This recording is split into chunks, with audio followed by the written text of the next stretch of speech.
ኤክስትሮቨርዥን እና ኢንትሮቨርዥን በአጠቃላይ በብሊ የሆኑ ተጫዋች የሆኑ ከሰዎች ጋር ሲሆኑ ብዙ ኤነርጂ የሚያገኙ ማህበራዊ ህይወታቸው በጣም የዳበረ ለብቻ መሆን ብዙ የማይመርጡ ሰዎችን ኤክስትሮ ማለት ወደ ውጭ ያተኮረ ማንነት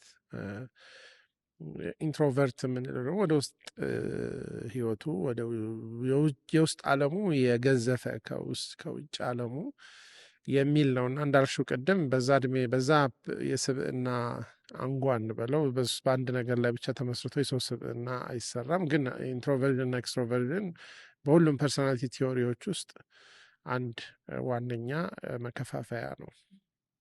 ስለዚህ እንደዚህ አይነት ሰዎች በአብዛኛው ለራሳቸው ነገሮችን የማስቆየት ስሜትን ብዙ ያለማሳየት ማህበራዊ ህይወት ላይ ብዙ አውትጎይንግ ወይም ኢዚ ጎይንግ ኢዚ ጎይንግ ሊሆኑ ይችላሉ፣ ግን አውትጎይንግ አለመሆን የመሳሰሉ ነገሮች ይታያሉ እንደዚህ አይነት እና ብዙ ጊዜ ያው ለዲፕሬሽንም ጎረቤተኞች ናቸው ይባላል። አንዱ ሪስክ በዚህ አይነት ፐርሶናሊቲ ላይ ያሉ ሰዎች ማይልድ የሚባሉ ክሊኒካል ያልሆነ ግን ሰብ ክሊኒካል የሆነ የዲፕረስድ የመሆን እንትኑ ብዙ ሩቅ አይደለም።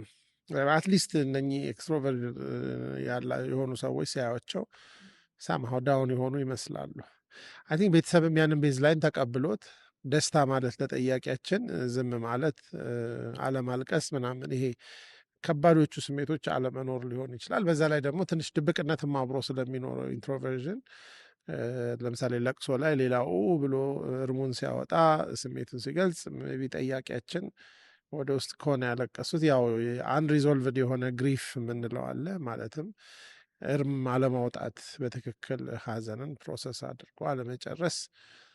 ዩዥያሊ ነገሩ ከሚገባው በላይ ኢንቴንስ ከሆነ በአጭር ጊዜ ውስጥም በ15 ቀንም በ20 ቀንም ውስጥ ሰው ከቁጥጥር ውጭ ከሆነ ያው እገዛ ያስፈልገዋል አብኖርማል ግሪፍ ስለሚሆን